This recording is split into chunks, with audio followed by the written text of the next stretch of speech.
um banqueiro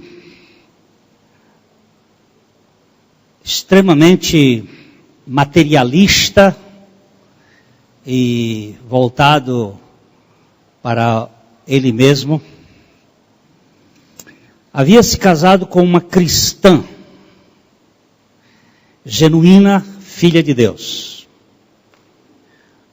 Uma criatura divina casada com uma filha de Deus. Todas as pessoas neste mundo são criaturas de Deus, mas nem todos são filhos de Deus.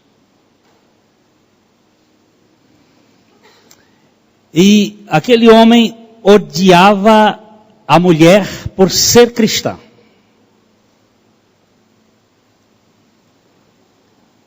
E ele tomou um propósito de matar a sua esposa.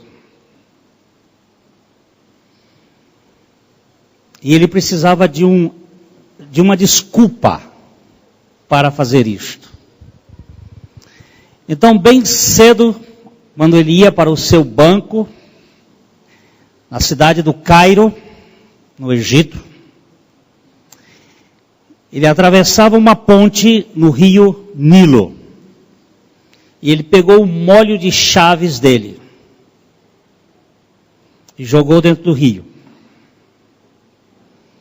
E era para depois fazer a acusação da sua mulher de que ela tinha perdido o molho de chaves. E ele foi para o trabalho. Passado de meio-dia, a esposa vai ao mercado comprar peixes para a janta da noite. Ela acaba de comprar um peixe bem fresco que tinha sido pescado naquela manhã. Leva o peixe para casa. E quando ela abre o peixe, está o molho de chaves do marido. Ela pendura, estou contando com as mesmas palavras, parecido mesmo com o que De Verne Fromm conta. Ela pendura a chave lá no seu lugar. Ficou admirada como é que aquela chave tinha ido parar no ventre do peixe.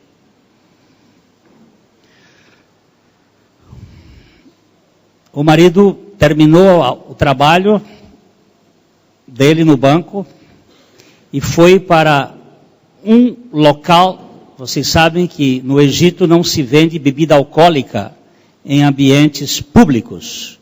É preciso um local porque os maometanos não tomam bebida alcoólica publicamente. Ele foi, como ele era um banqueiro, não bancário, banqueiro. Ele foi para um local especial para poder se drogar de bebida e poder realizar o feito de matar a sua esposa. Quando ele retorna já às altas horas da noite, bate com força na porta, porque a chave a mulher teria perdido. Ela abre a porta e ele xingando: "Você perdeu minhas chaves!" Ela disse: "Não, as suas chaves estão penduradas aqui."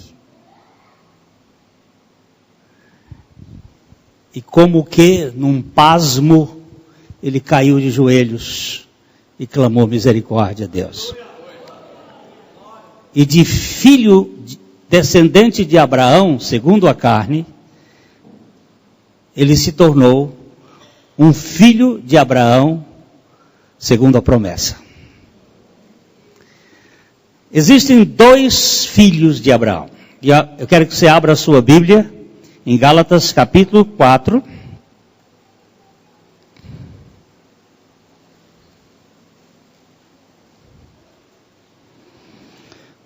Gálatas capítulo 4. E nós temos aqui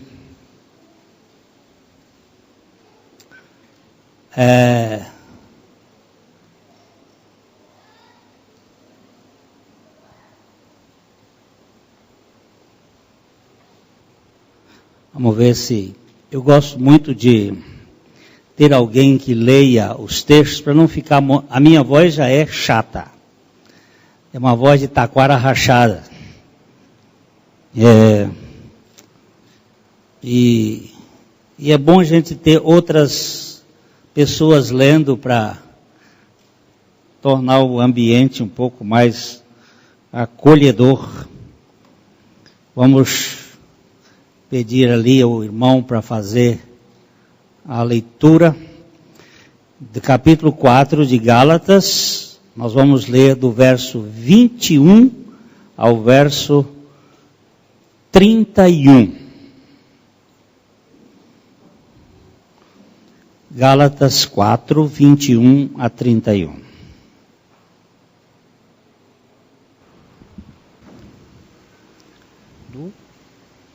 Gálatas 4, 21 a 31.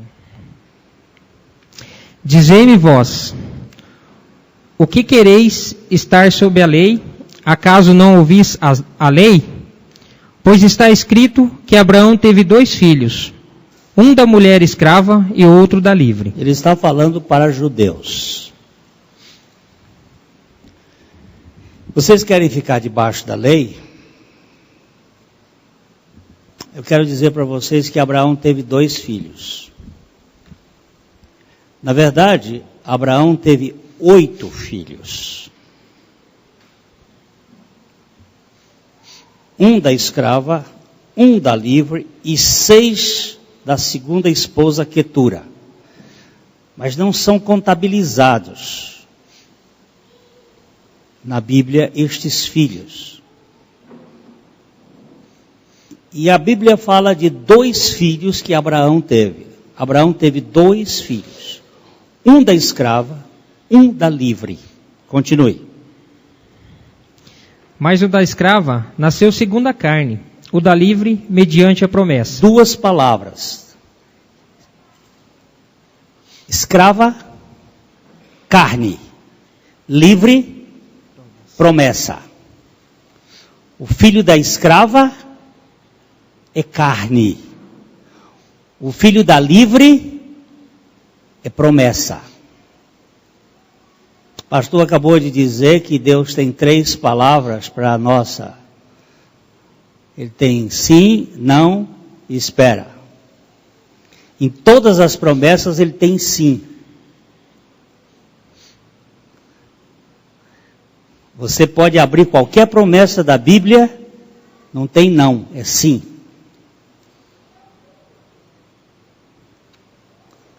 O não de Deus é para nenhuma promessa dele. Você tem todas as orações que são feitas segundo a sua vontade, ele nos ouve. Ele não ouve nenhuma oração que é feita fora da sua vontade. Essa tem não. Porque só a vontade de Deus é perfeita, é agradável e é boa. E o Filho de Deus anda segundo a vontade de Deus. Seja feita a tua vontade, tanto aqui na terra como no céu. Porque tu és Pai.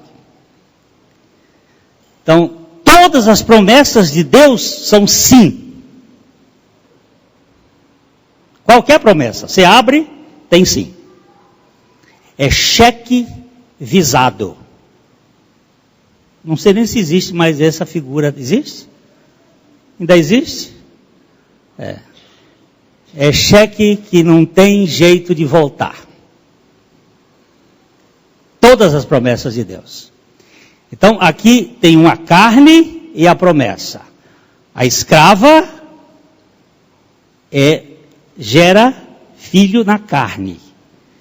E a livre gera filhos da promessa. Vamos lá.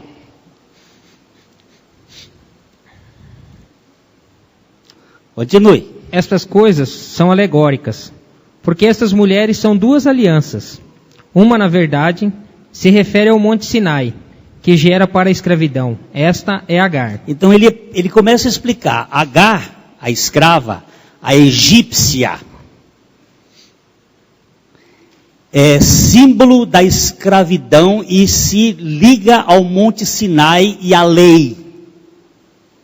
A lei gera filhos para a escravidão. Continue. Ora, Agar é o Monte Sinai, na Arábia, e corresponde a Jerusalém atual, que está em escravidão com seus filhos. A Jerusalém atual é a terra dos judeus. A religião judaica estava em escravidão por causa da lei. Eles não conseguiam ganhar a dimensão das verdades de Deus. A lei serve para diagnosticar, não serve para tratar. A lei avulta o pecado, mas não liberta. A lei é um bom diagnóstico e uma péssima terapêutica. Ninguém é curado pela lei.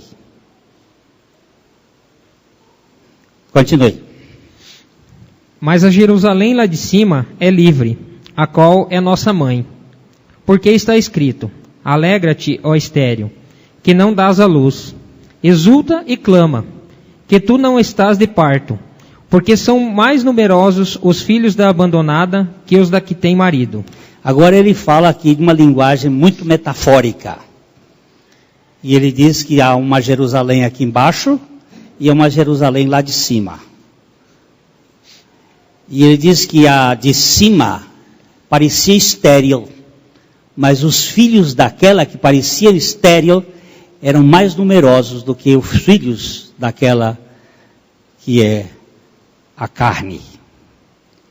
Então vamos um pouquinho mais para frente. Vós, porém, irmãos, sois filhos da promessa como Isaque. Como, porém, outrora, o que nascera segundo a carne, perseguia ao que nasceu segundo o Espírito, assim também agora. Contudo, que diz a Escritura? Lança fora a escrava e seu filho, porque de modo algum o filho da escrava será herdeiro com o filho da livre. E assim, irmãos, somos filhos não da escrava, e sim da livre. E ele agora compara os dois filhos. Quem são esses filhos? Ismael e Isaque. Ismael é o filho da carne. Abraão, sai da tua terra, sai da tua parentela, vai para um lugar que eu te mostrarei, e tu serás uma bênção, e em ti serão abençoadas todas as famílias da terra. Em ti serão abençoadas todas as famílias da terra. Deus deu uma promessa a Abraão, quando ele estava em Ur da Caldeia, hoje, região do Irã. E ele saiu dali e foi para Harã, porque ele desobedeceu Deus. Ele disse, sai da tua terra. Ele saiu. Sai da tua parentela. Ele levou a parentela. Levou o pai e levou um sobrinho. Aí ele teve que ficar em quarentena em Harã, porque Deus vai tratar cada coisa de cada vez. Até que o pai dele morresse. Quando Terá teria morrido, teria agora que andar em direção à terra. E ele foi com o sobrinho. Mas quando ele chegou lá, na terra, naquele ano, quando Abrão tinha 75 anos, ele teve um problema de fome na região. E ele foi para o Egito. Não era para ele ir para o Egito, é para ele depender de Deus.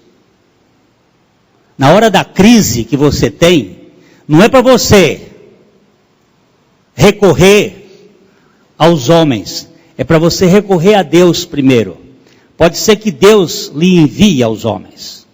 Quando você tiver uma doença, antes de você correr para o médico, recorra a Deus. Depois Deus pode lhe mandar para o médico. O médico pode ser um instrumento na mão de Deus. Quando você tiver o problema de dinheiro, não corra para o banco. Corra para Deus. Pode ser que Deus te mande para o banco. Pode ser que não. Ele sempre nos surpreende. Ele quer filhos que se relacionem com Ele. Quando você tiver uma crise, corra para Deus. Não corra para quem tem a solução da crise aparentemente. Pode ser que Deus lhe envie para aquele que tem a solução. Mas pode ser que ele haja de uma maneira sobrenatural. E é isso que nós precisamos ter, dependência de Deus. Mas na hora da crise de Abrão, ele foi para o Egito.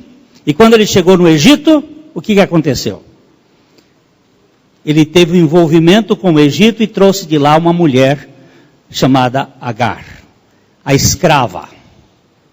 Mas Deus disse para Abrão que ele ia ser pai, quando ele tinha 75 anos de idade. E que ele ia ser um pai de uma prole que ia ser uma bênção. Mas Abrão ficou 10 anos peregrinando entre o Egito e a terra prometida. Ele veio depois de lá, e não vinha filho, e aí existe uma coisa que se chama ansiedade. O pastor estava pedindo para a gente colocar a mão no coração, e falando sobre ansiedade, orar sobre ansiedade. Ansiedade é o oposto da fé. Se você quiser saber o que é o antônimo de fé, é ansiedade. Porque fé é descanso, é sentar e esperar. Ansiedade é não saber o que fazer e ficar agoniado de um lado para o outro, e ficar agoniado, e você não vai fazer nada. Aquele que crê, espera. Aquele que fica ansioso, desespera. E fica inventando história. E aí foi, Deus disse, você vai ser pai. Promessa. A promessa foi dada. Mas Dona Sara entrou na história. Tem sempre uma Sara para adoecer a coisa. E ela chegou e disse, olha, está demorando. Deus não está chegando. Deus não veio. Ele está atrasado. Eu tenho essa escrava aqui. Por que não? Uma barriga de aluguel assim. Vamos cuidar disto. É a primeira barriga de aluguel da face da terra. E aí ela chamou, vem cá, Agar. Aí deu o que deu. Vocês não perceberam o cacófato que aconteceu, né? Mas deu feio mesmo. É isso que sujou a humanidade toda até hoje. Esse filho da carne.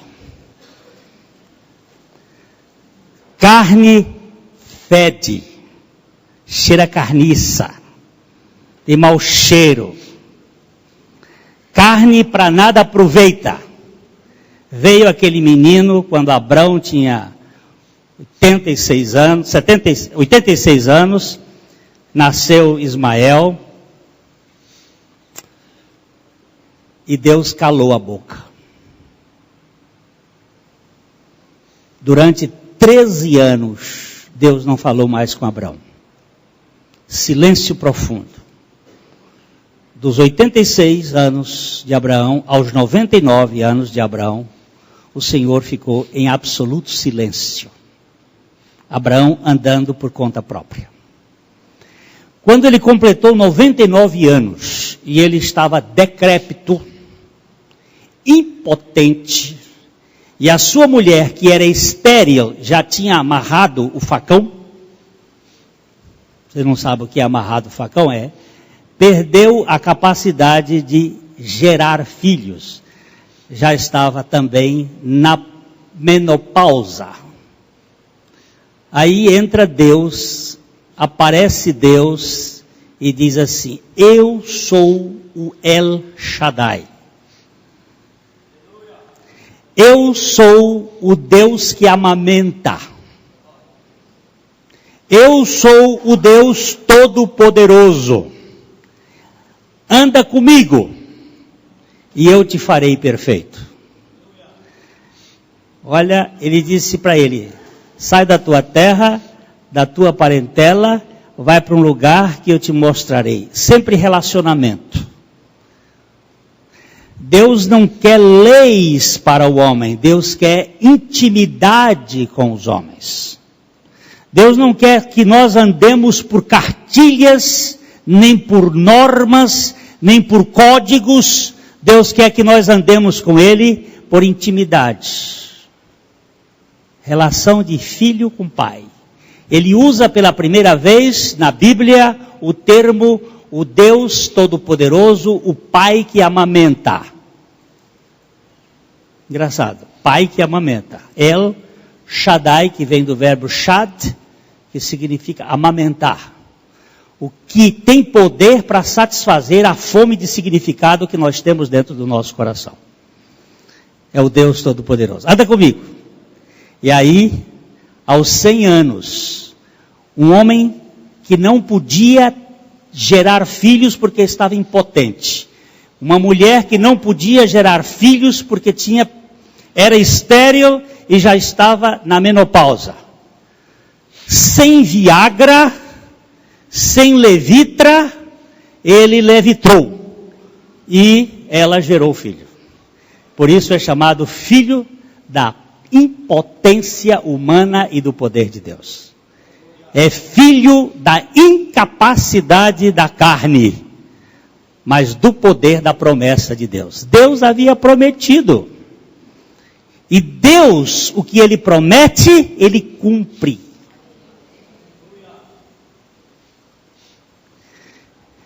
Então Paulo está escrevendo aos judeus, dizendo assim, olha, a religião de vocês é uma religião de transpiração. É de suor, é de esforço. A minha não é religião, é o evangelho do descanso. E eu quero dizer para vocês que Abraão teve 2 filhos. Um filho da carne e um filho da promessa. O filho da carne, ele não tem herança. Ele não é herdeiro. Ele é escravo. A vida da carne vem de uma escrava que gera escravatura. É vida de cansaço, de tronco, de peso, é vida de suor, é vida de religiosidade. A vida da promessa é uma vida que vem da livre e é uma vida que traz libertação e liberdade. O Evangelho de Jesus Cristo não tem cabresto. A religião encabresta as pessoas, põe medo. Você descobre quando é religião, quando é evangelho, por esta questão, cabresto e medo. Os filhos têm intimidade, eles são livres. A Vilma, lá em Londrina, é uma boleira, eu acho que é a melhor boleira lá de Londrina, uma das melhores. E ela sabe que o meu bolo de preferência é um bolo de abacaxi que ela faz. E frequentemente ela manda um bolo de presente para mim, que ela gosta muito de mim, e os amigos que gostam de presentear os outros amigos que eles gostam. E aqui ela manda aquele bolo, ela sabe que eu gosto. E os meus 3 filhos hoje moram fora. Uma em Curitiba, outra em Valinhos, outro em São Paulo. Mas quando eles chegam em casa, é aquela festa e tal. E eu tinha ganho um bolo daqueles no dia que eles chegaram. E nós queríamos comer o bolo à tarde. Mas eles chegaram, eles são filhos. E filho é herdeiro. Herdeiro tem capacidade de abrir a geladeira, pegar o bolo e comer o bolo. E eu passei o dia fazendo uma série de coisas. Quando eu cheguei à tarde, eu fui querer comer um pedaço do bolo, que deu o bolo. O bolo tinha se ido. Eu perguntei, vocês não deixaram nem um pedaço para mim? Ele disse, pai, nós comemos tudo. Tá bom, filho. Vocês é que são os herdeiros. Se a Luísa tivesse comido esse bolo sozinho, ela tinha ido para o pau. Porque a Luísa trabalha na casa. Ela não é herdeira, ela é escrava, ela é serva, ela é empregada. Os filhos são herdeiros. Qual é a sua mentalidade? Como filho de Deus ou como servo de Deus? Ué, eu não sou servo de Deus? Você quiser, você seja. Eu não. Eu sou servo de Jesus Cristo, mas eu sou filho do meu Pai. Tem diferença, meus irmãos. A Biblinha é o nosso lugar de andar. Eu não sou servo de Deus. Eu não sou, eu sou filho. Eu sou servo do meu irmão mais velho. Ele é o Senhor. O Pai é o Pai. Jesus Cristo é o Senhor. A gente tem que ver o que a Bíblia está dizendo. E como filho, eu sou livre para abrir a geladeira. Papá. Abba. Papai. Abba. Estou hoje querendo ficar com o senhor. Tudo bem, filho? É isso que eu almejo. Eu almejo a sua intimidade. Eu busco a sua intimidade. Meu filho abriu um caminho para você entrar no Santo dos Santos, rasgou de cima para baixo, para você ter intimidade comigo. Isso é vida de filho, não vida de escravo. Não vida de pessoas que vivem. Eu vejo a oração de um filho e uma oração de um escravo. A oração de um filho é mais ou menos assim. O navio está singrando o rio Hudson para chegar lá no Canadá. Naquele navio ia um filho de Deus chamado George Miller. George Miller é um homem que Deus usou na Inglaterra no século XIX. Ele cuidou de crianças. Ele montou um orfanato. Ele chegou a ter mais de 2.000 crianças no orfanato. E ele cuidou de mais de 10.000 crianças durante 60 anos.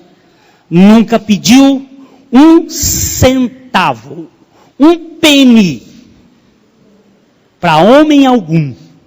Nunca pediu nada para ninguém. Pelo contrário, devolveu ofertas. Por exemplo, um homem que fazia, um alfaiate, que fazia roupas lá em Bristol, foi dar uma oferta a ele de 60 libras, naquela época era muito dinheiro, e ele disse assim: o seu nome está sujo na praça, vai e pague as suas dívidas, e quando você não tiver mais dívidas, você contribua com esta obra. O rei da Inglaterra, marido da rainha Vitória, se dirigiu a ele, e quando ele viu o rei da Inglaterra, em 1800, não era qualquer coisa não, era o império em que o sol não se punha. Da Austrália à América, eles tinham terras. Era o senhor rei, o rei Jorge, marido da rainha Vitória, numa carruagem, vai a Bristol para falar com o senhor George Miller.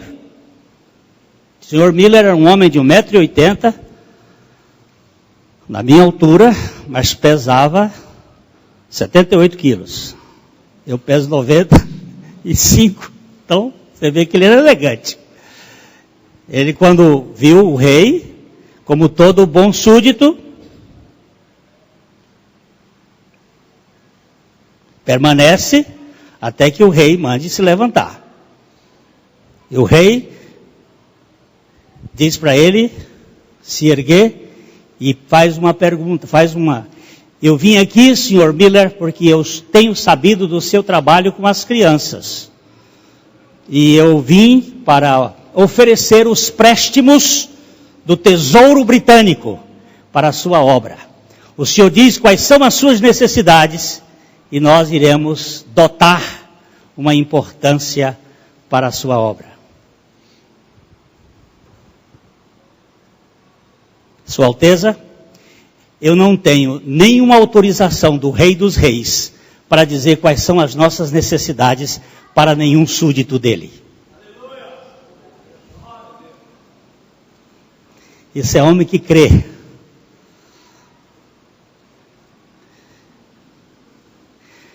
Ele deixou um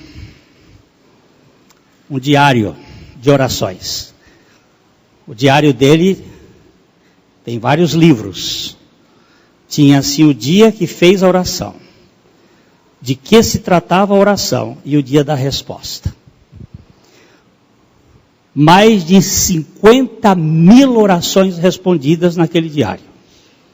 Só uma não foi respondida enquanto ele estava vivo.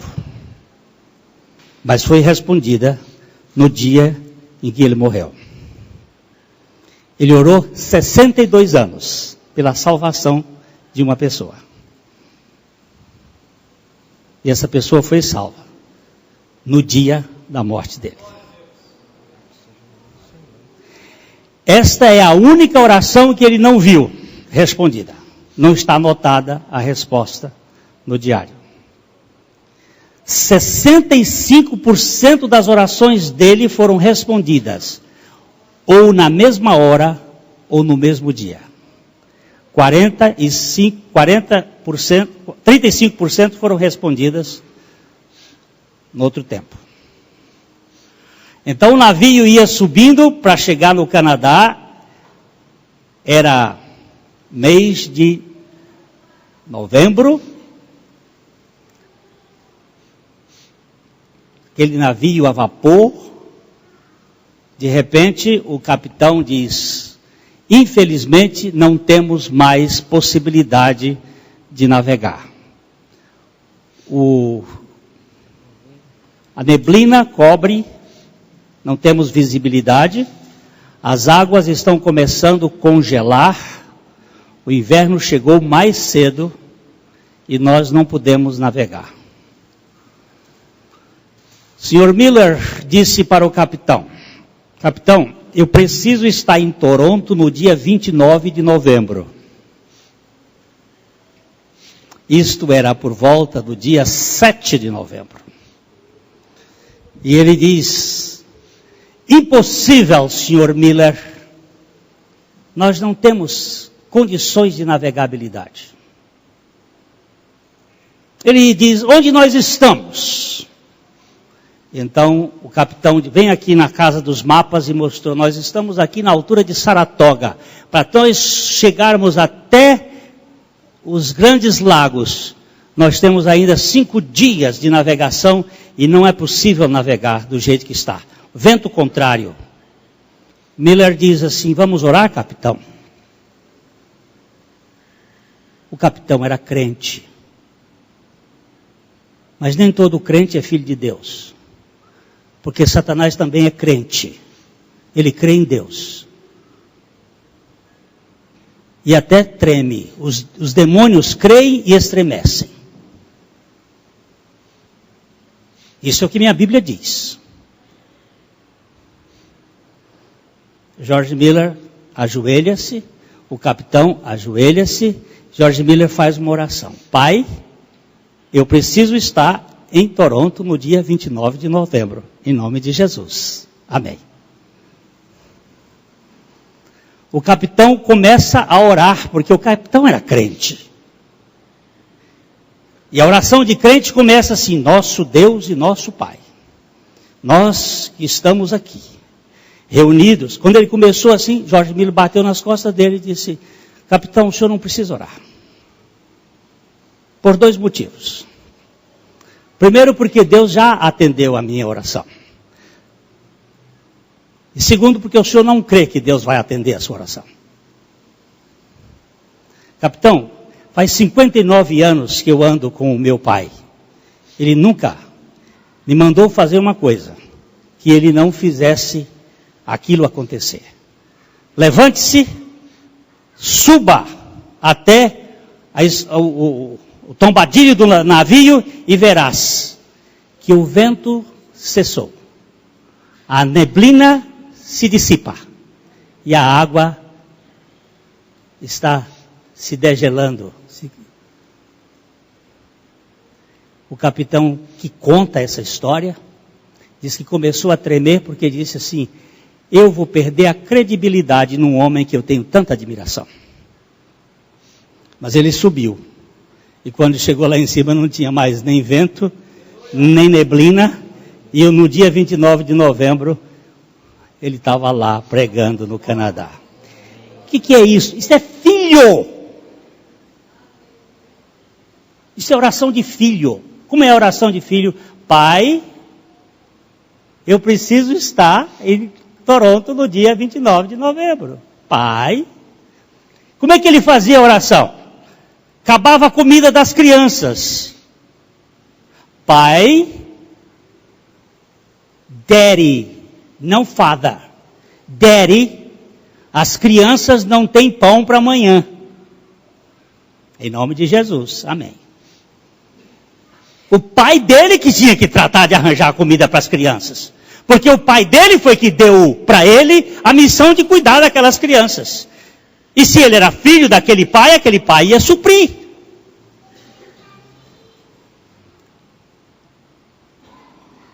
O que acontecia? Algumas vezes aconteceu. O padeiro deixava o pão tostar um pouco mais, e os habitantes de Bristol não gostavam de pão tostado demais. Aí enchia as coisas, levava para as crianças de George Miller. Diz, olha aqui, a fornada passou. Quem foi que deu para a fornada passar? Um esquecimento do padeiro. Mas quem estava por trás daquele esquecimento? O Deus da graça, que tem misericórdia de criança. E sabe mexer. Apenas tostou um pouquinho mais.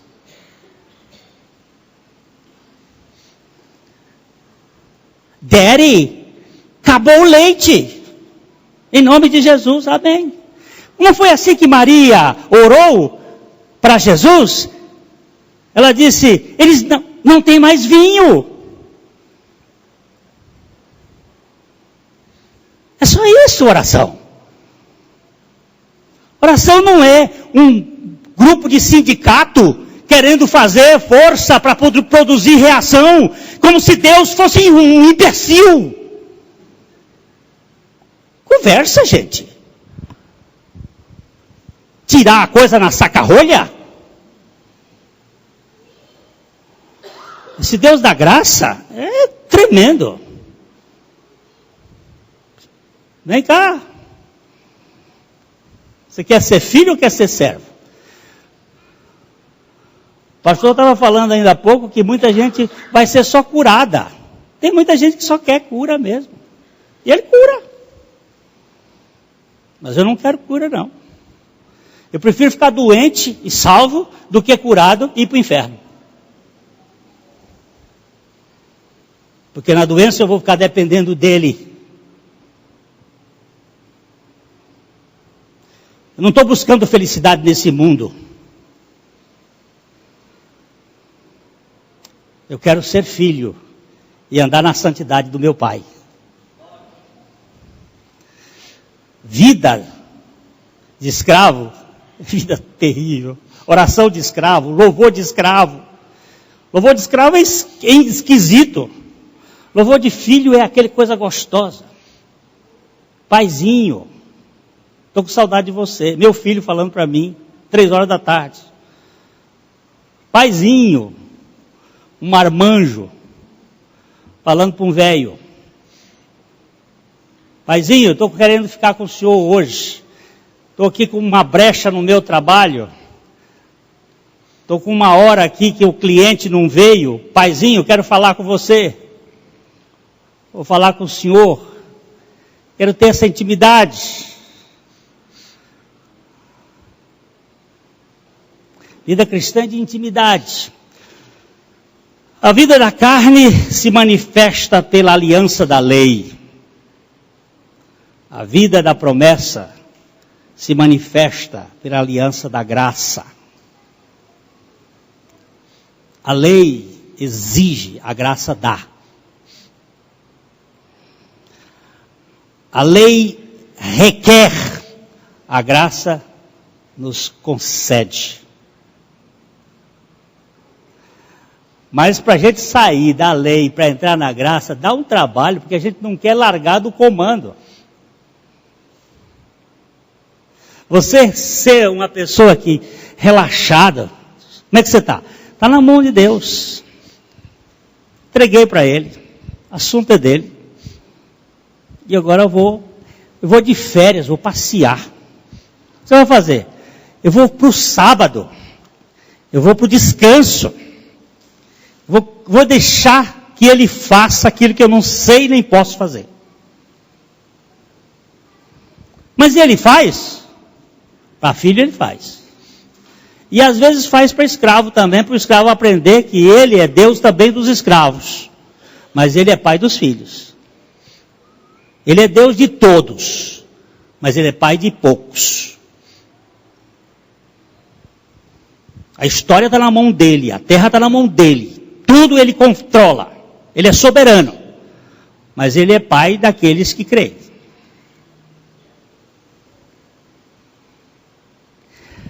A vida da carne gesta a arrogância do ego. O que é vida da carne?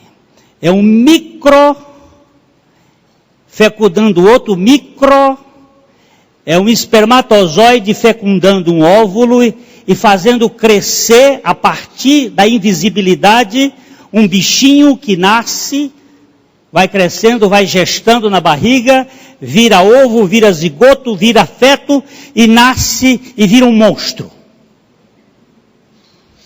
Um monstro de arrogância. Um monstro de veneno debaixo da língua. A língua humana tem matado mais gente do que veneno de cobra cascavel. Aqui da cidade, ainda mais aqui. Tenho muito menos medo do crotálico terríficos que tinha aqui nesta cidade do que da língua, não da minha sogra, da minha própria língua.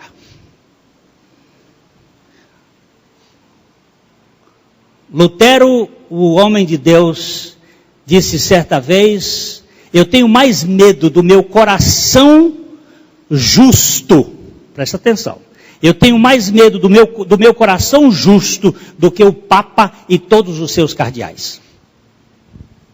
A minha justiça me apavora. Não é do meu coração ímpio, é do meu coração justo, legalista, cheio de direitos.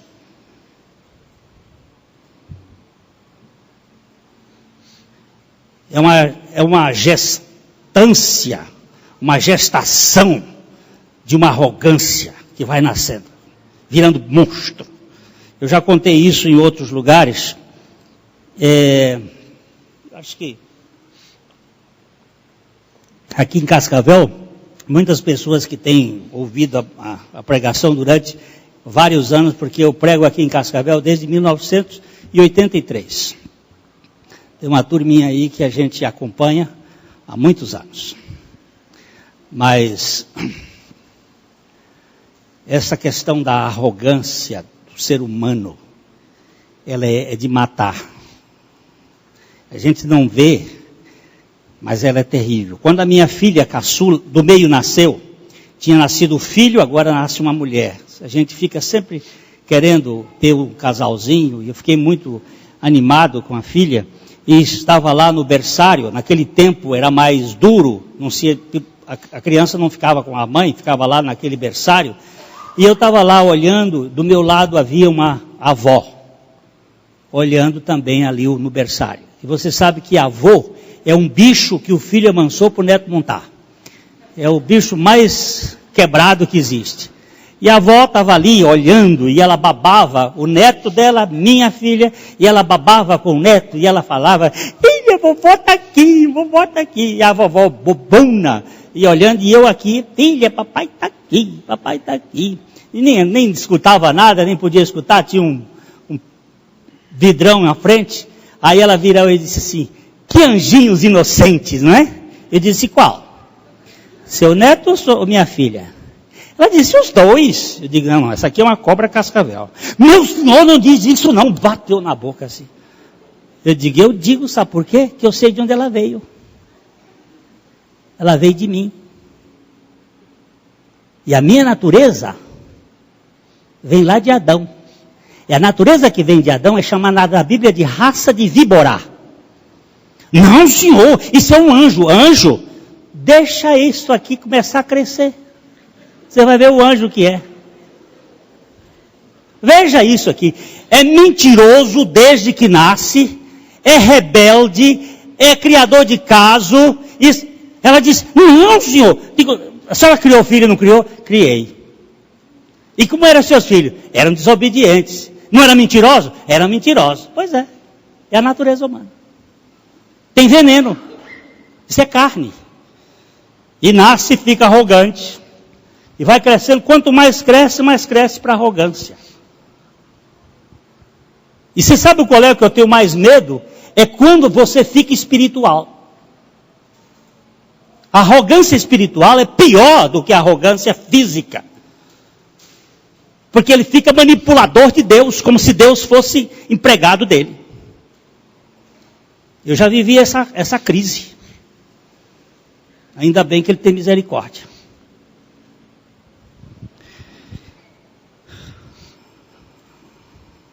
Se a vida na carne é a arrogância, é a gestação da arrogância, a vida na promessa é a morte do ego. A vida da promessa é matar o ego. Abraão, você não vai poder fazer nada. Você não tem competência para gerar filho. Esse filho vai ser gerado por mim. Pelo meu poder. Eles riram de Deus. A Sara riu atrás da cortina. E o Abraão riu, disse assim, isso é piada. Como é que dois velhos vão ser pais? E puseram o nome de Isaac, que significa riso de piada. Mas Deus é bem-humorado. Ele costuma fazer um negócio desse. Para a gente saber que o poder está na mão dele e não na nossa. Então, se a carne, ela é um aeroporto para o poder do homem, a promessa é um elevador para nos descer até o porão e saber que nós não podemos, mas que Deus pode. Se Ele pode, dá para descansar.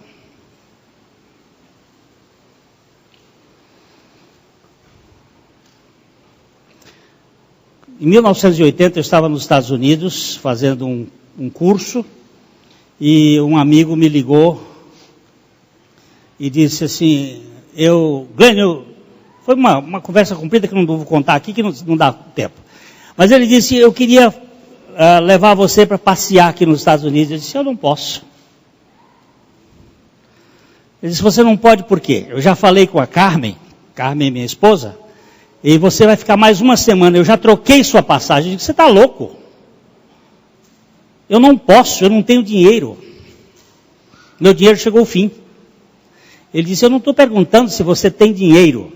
Eu estou dizendo que eu já troquei sua passagem e você vai viajar comigo. Eu disse, mas você está ficando louco, eu não vou viajar com você, eu não tenho dinheiro. Ele disse, eu não estou perguntando se você tem dinheiro, eu estou dizendo que você vai viajar comigo. E eu então fui conhecer Nova York, fui conhecer Chicago, fui conhecer Washington, fui para Disney durante 8 dias, passeando por conta dele, comendo por conta dele, viajando por conta dele. Então não é difícil você viver por conta daquele que paga. Eu ficava constrangido porque eu não sabia receber bênção.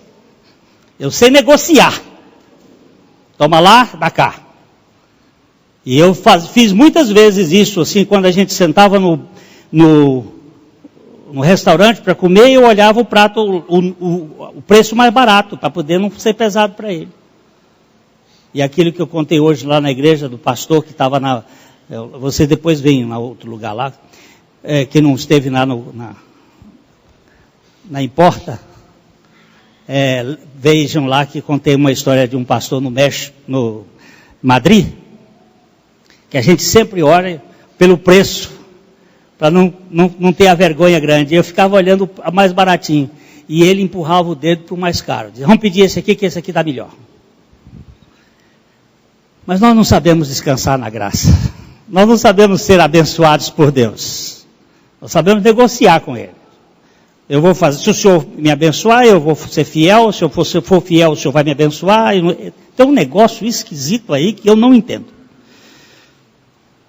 A morte do ego é o projeto de Deus. Não eu, mas Cristo.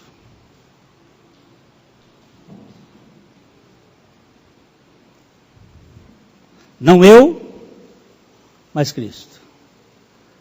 Não eu, mas Cristo. Aquela senhora, o marido largou-a e foi morar no Havaí com a outra moça. E depois ele morreu tuberculoso. Deixou 2 filhas com a outra. E agora ela tinha 2 filhos dele, morava lá nos Estados Unidos. Recebe uma carta da outra que tinha tirado o marido dela. Que estavam passando necessidades, pedindo ajuda. Ela recebeu a carta, levou diante do trono do pai, diz, pai, foi essa moça que levou meu marido. E eu não tenho condições de perdoá-la. Mas com o teu perdão, como o Senhor disse que todo o que pede recebe, eu quero o perdão do Senhor para perdoá-la. E quero que o Senhor me dê uma condição de atender essa mulher, essa senhora, essa moça. E os filhos do meu marido, do meu ex-marido. Aí o Senhor respondeu para ela o seguinte, não vai ser você, sou eu. Você morreu, eu estou em você. Traga ela para cá. Ela escreveu uma carta, mandou as passagens e disse, venha viver aqui em casa conosco. Isso não é o homem que faz. Eu não tenho essa capacidade. Você também não tem. Mas Cristo tem. A morte do ego é Cristo vivendo em mim.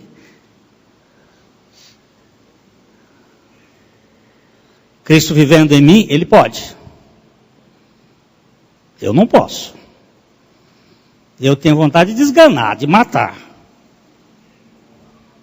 Mas se eu morro, Cristo vive em mim, Ele é capaz de fazer coisas que eu não posso imaginar.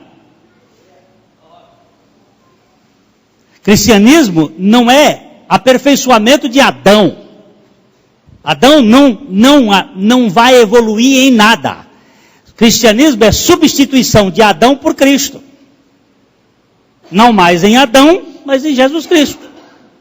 A gente cantava aqui em Cascavel há muito tempo esse cântico. Parece que agora não se canta mais. Nem lá em Londrina, pararam de cantar.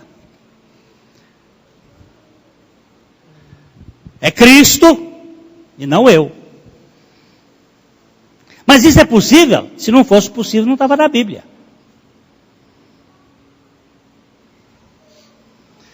Então a vida da carne se gera arrogância, a vida da promessa é a morte do ego. A vida da carne promove o crescimento da pessoa pelos seus feitos. A vida da promessa promove a invisibilidade da pessoa pela cruz. Como é que disse João Batista? Convém que ele cresça e que eu desapareça. Diminuir de tal forma que desaparecesse. O que você quer na vida? Eu quero que Cristo seja tudo. E você? Nada. Se o tudo vive no nada, o nada fica sendo tudo. Mas se o nada quer ser tudo, o tudo não vai fazer nada por ele. Guarda isso, porque essa eu nunca tinha visto. Essa saiu agora. Eu preciso ter... Estamos gravando, né? Tá. Me dá essa depois, porque essa tá boa. Deus tem umas coisas assim engraçadas para mostrar a gente. Mas o problema nosso é que nós somos nada, querendo ser tudo, e arrogantes, e sofrendo.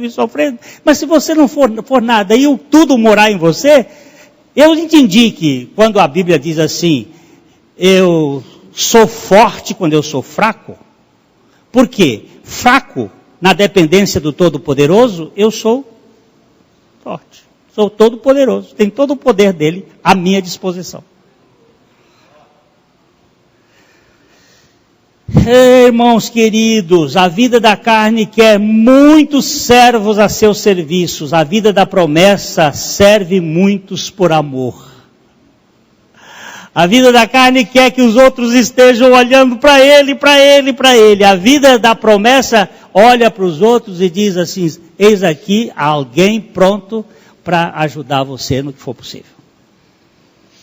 É uma mudança de paradigma. E isso só pelo poder de Deus. Tem que morrer e depois Cristo vem viver em nós. A vida da carne tem uma mãe terrena, Jerusalém. A vida da promessa tem uma mãe celestial, Jerusalém. Mas é a mesma? É. Só que uma é de baixo, outra é de cima. A de baixo quer subir e a de cima quer descer. A de baixo é o homem tentando alcançar Deus. A de cima é Deus alcançando o homem. É diferente ou não é diferente? Vocês já subiram um monte alto? Eu fui 2 vezes a Israel. E as 2 vezes a gente subiu o Monte Sinai. Tem muita gente que gosta de subir monte.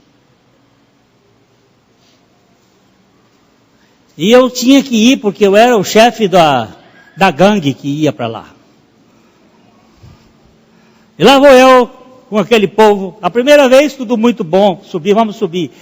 2 horas da madrugada chegava no pé do monte, lá no mosteiro, e aí vamos subir. E sobe para chegar às 6 horas, porque se for de dia não dá, porque o sol é quente e não tem uma árvore. E de noite é frio, abaixo de 0. Você vai bem agasalhado e sobe. Todo mundo de lanterninha subindo. As velhinhas que foram lá na igreja, tinha que cuidar delas. Lá iriam as velhinhas comendo chocolate e rapadura, para subir o monte, porque glicose vai terminando o ar, vai rarefeito, vai ficando, porque são 2.800 metros, e lá vai. Uns ficaram pelo meio, outros ficaram mais adiante, e uns chegaram lá em cima. Chegamos. Felizmente lá em cima tinha um chá de um beduíno para tomar, um chá quente, uma vista muito interessante, muito bonita, o Sinai, mas um esforço, religião é esforço. A outra vez eu tive que subir, mas já subi assim, eu já sei o que tem lá, não tem nada de bom, é só para dizer que subiu. Mas aí nós fomos passear no monte onde Herodes construiu a sua fortaleza, e você sobe de lá, sobe num teleférico. Entra,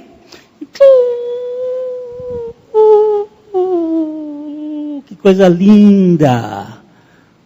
Chega lá em cima, tranquilo, sem suor, aí desce. Assim eu quero. Qual é uma é religião, outra é evangelho. Qual é a religião? Subiu o Sinai de madrugada com frio, comendo rapadura, levando velhinho, carregando, cansando, chegando lá em cima tomando chá. O que é evangelho? Você entrar num teleférico e vai para as alturas pelo poder do aparelho e desce, O que é evangelho? É Deus descendo e nos apanhando em Cristo Jesus. É diferente ou não? É ou não é? Me responda. É possível isso ou não? Mas para que isso seja possível, você precisa morrer. Se você não morrer, você vai querer manobrar Deus. Você quer dar ordem em Deus. Você quer fazer com que Deus funcione daquele jeito. A vida da carne é lançada fora da herança. Não é herdeira. A vida da promessa é a herança do descanso. Você vai entrar no descanso de Deus. Você é aceito, você é amado. Eu tenho me assustado muito com Brennan Manning, um católico que Deus tem usado de uma maneira profunda neste tempo para a igreja nos Estados Unidos e no Brasil. Ele tem traduzido, vários livros dele foram traduzidos para o português, e um deles que eu indico para vocês chama-se O Anseio Furioso de Deus. O anseio furioso de Deus. Deus ama tanto a gente, que Ele tem paixão por a gente. E Ele não quer fazer de nós uma turma de jumentos encabrestados. Ele nos quer como ovelhas livres, que Ele possa pastorear, mas na liberdade do Espírito Santo. Amor que nos atrai a uma relação, a uma intimidade. A vida da carne não consegue descanso. O que é um religioso? Um religioso é um escravo que vive pela lei, na arrogância do seu ego, tentando crescer pelos seus feitos, buscando servos que lhe sirvam, tendo uma mãe terrena, uma preocupação terrena e fora da herança. E um chato de galocha. E o que é um filho de Deus? O filho de Deus é o filho da promessa, que vive na liberdade do Espírito pela graça, morto no seu ego pela cruz de Cristo, que vive não preocupado com a sua visibilidade pessoal, mas para servir a muitos pelo amor, porque eles dependem da Jerusalém celestial e vive no descanso de uma herança eterna. Como saber que você é descendente de Ismael ou descendente de Isaac? Já Abraão teve 2 filhos. Um da carne, um da promessa. Só que Isaac teve 2 filhos. Esaú e Jacó.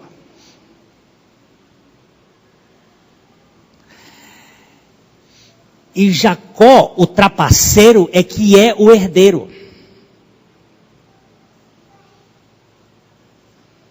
Porque Jacó, ainda que tenha trapaceado muitos, o nome dele já recebeu isso de vigarista, de trapaceiro, ele teve um momento de encontro com Deus no Jaboque. E o Jaboque é o símbolo da mudança da carne para o espírito. E Jacó teve 12 filhos, mas o filho que foi eleito por Deus para ser o mensageiro daquela semente foi Judá, o 4º filho.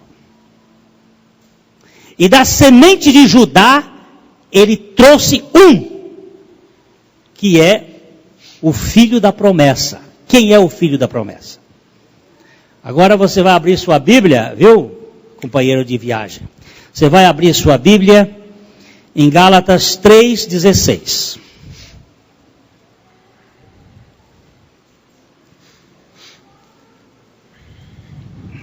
Ora, as promessas foram feitas a Abraão e ao seu descendente. não diz, e aos descendentes, como se falando de muitos, porém como de um só, e ao teu descendente, que é Cristo. Qual é o descendente? Cristo. E ao seu descendente, que é Cristo. Qual é o descendente da promessa? Cristo. Abraão teve 2 tipos de filhos: do pó da terra e das estrelas do céu. Gênesis, vamos lá. Gênesis capítulo 13, verso 16.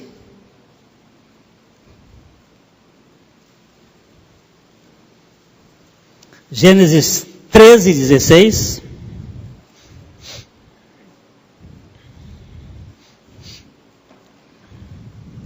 Farei a tua descendência como o pó da terra, de maneira que, se alguém puder contar o pó da terra, então se contará também a tua descendência.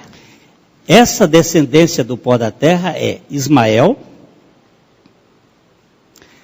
é Isaque, com os seus descendentes da terra, e os 6 filhos de Quetura, são os filhos da descendência do pó da terra, da Jerusalém da terra, da carne, do esforço.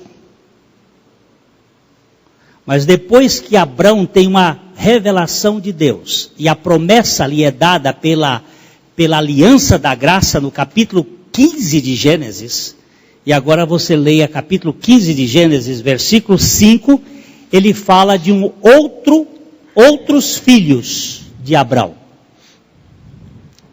Então, conduziu até fora e disse, olha para os céus e conta as estrelas, se é que o podes. Ele disse, será assim a tua posteridade.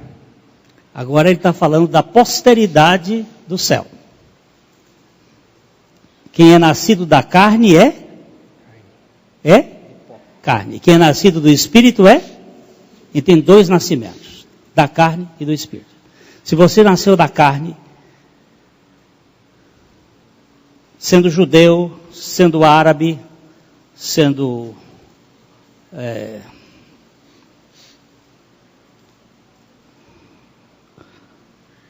moabita, sendo amonita, descendentes de Abraão, sendo de qualquer outro grupo, você é carne. Agora, se você nasceu de novo, de cima, de Cristo, da Nova Jerusalém, você é filho das estrelas. Pó, para o pó voltará. Espírito, para Deus voltará. Estrela, filhos de Abraão, 2 descendências, do pó e das estrelas. Quem nasceu aqui neste mundo é criatura divina. Quem nasceu aqui nesse mundo uma vez é filho do diabo, espiritualmente, precisa nascer de novo. Quem disse isso foi Jesus. Vós sois filhos do diabo e quereis satisfazer os seus instintos, seus desejos. Porque ele é mentiroso e pai da mentira. Todo mentiroso é filho do diabo. Um dia eu descobri isso e disse a Deus, tem misericórdia de mim. Porque eu sou pastor, sou religioso, mas sou filho do diabo, porque eu sou mentiroso. O Senhor tem misericórdia de mim. E se é a coisa que Deus tem, é misericórdia. Se é uma coisa que Ele tem para valer, é misericórdia. E ela se renova todo dia, não é misericórdia velha não. E Ele olhou para mim e disse, filho, você foi crucificado naquela cruz com Cristo. Mas eu nunca tinha visto isso. Mas você foi. Porque quando ele foi levantado da terra, ele atraiu todos a ele mesmo. Aquele corpo ali na cruz não era um corpo individual, era um corpo coletivo. Ele atraiu a humanidade a si. E quando ele morreu, ele nos fez morrer naquela cruz.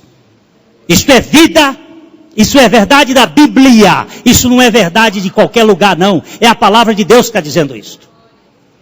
Eu não preciso sentir nada dentro de mim. Eu preciso ver o que foi feito fora de mim, em Cristo Jesus.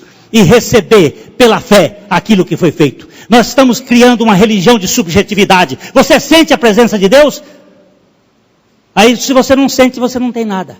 E Deus diz, não é se você sente. Eu fiz, você crê? É seu.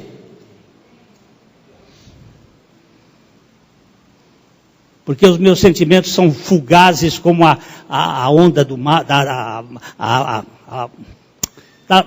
nuvem. O vento carrega. Mas a palavra de Deus é como uma rocha. Não muda. Ali. Eu vou para cima dela e digo assim, está escrito. Sou filho. Sou herdeiro. Por quê? Porque está escrito. Não é porque eu sinto. Eu quero ver o cara levar a casa que eu tenho lá. Eu tenho uma escritura, ó. Está aqui, ó. Se tirar, vai ter que ir para o juiz. Eu vou levar seu carro. Você vai levar? Não, está aqui, ó. Tem uma escritura. Só se for roubando. Tem um documento. Eu tenho um documento. Está aqui. Está aqui. Me rouba. Muitas vezes eu tenho dúvidas, mas a palavra de Deus é que destrói a minha dúvida.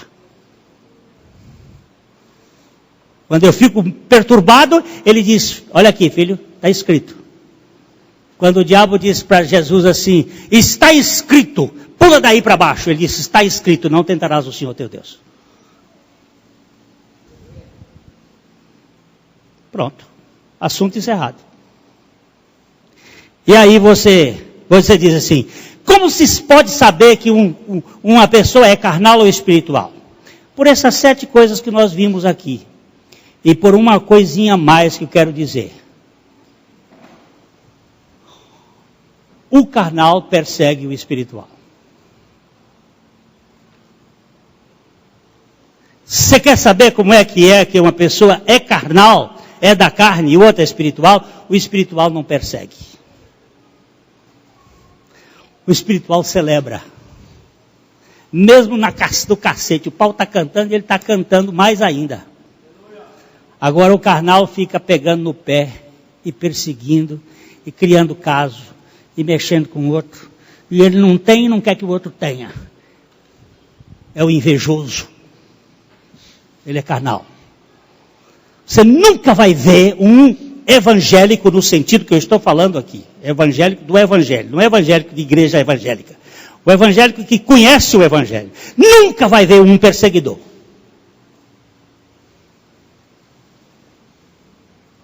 Se é perseguidor, é religioso, é filho do diabo, é carnal.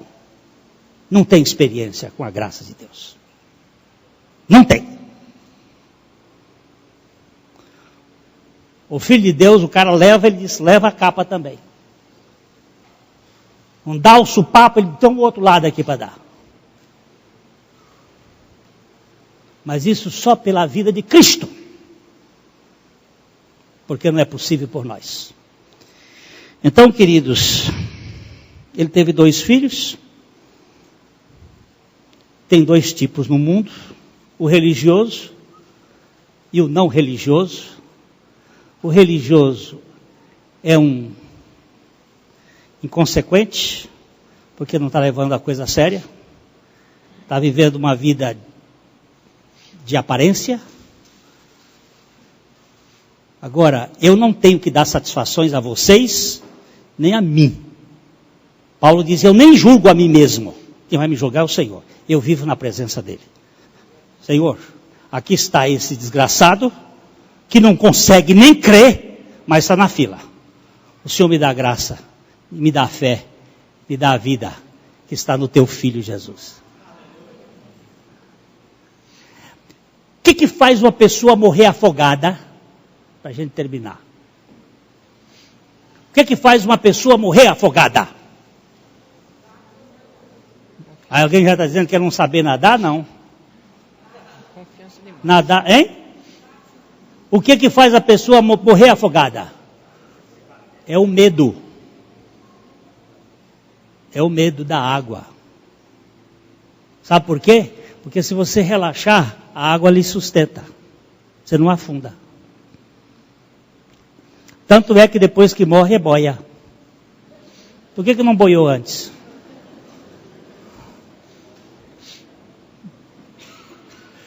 Por quê?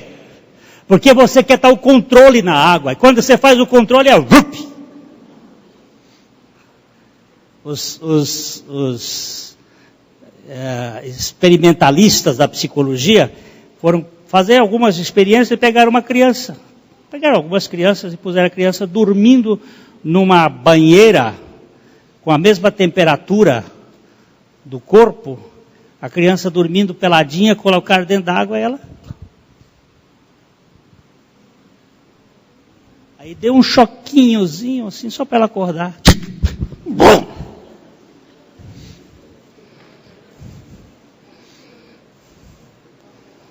Por que que você não vive a vida cristã? Porque você está no controle. Você quer que Deus faça o que você quer. Agora, se você morrer, você boia.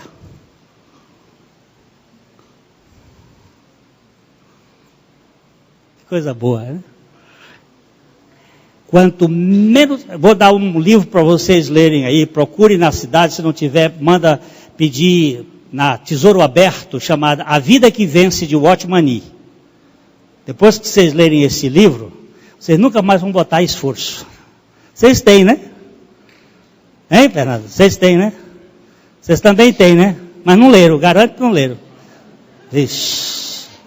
A Vida que Vence, Tesouro Aberto. Procurem nesta editora, lá de Belo Horizonte, vocês vão ver. A Vida que Vence. Watchman Nee. Watch de relógio. Watchman Nee. N-E-E. Leia esse livro, vocês vão ver um chinesinho que encontrou descanso. Ele foi para uma cadeia em 1952 e ficou na cadeia até 1972. E depois saiu da cadeia, ficou 3 meses vivo e foi para a casa do papai. Ele escreveu algumas obras, e esta obra foi escrita em 1935. E ele fala sobre o descanso que você encontra em Cristo Jesus. Que não tem nenhuma religiosidade, tem nada. É intimidade de filho com pai, de pai com filho. De quem você é filho? Eu falei muito tempo, porque era para falar 2 dias ou 3 dias que eu vim aqui, aí tem que dar conta tudo num dia só. Você é filho de quem? Do Dido? Ou é filho de Abba? Se é filho de Abba, você morreu. Cristo vive em você. Você crê nisso? Amém. Hã? Amém. Hã? Eu creio. Crê ou não crê? Sim. Não, mas não queira sentir. Se sentir, vai dar problema. Não queira entender, porque o entendimento vem depois. Primeiro se sabe, depois se crê, depois se entende. E se descansa na suficiência de Cristo. Gostoso, né? Eu sou apaixonado pelo Evangelho. Eu vivi como religioso 31 anos.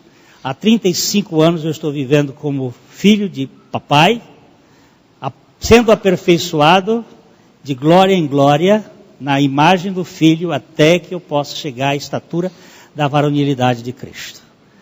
Mas 31 anos foi muito pesado. Eu era um religioso praticante, mas sem condições de descansar. Agora eu sou um evangélico, filho, em processo de crescimento da graça de Deus.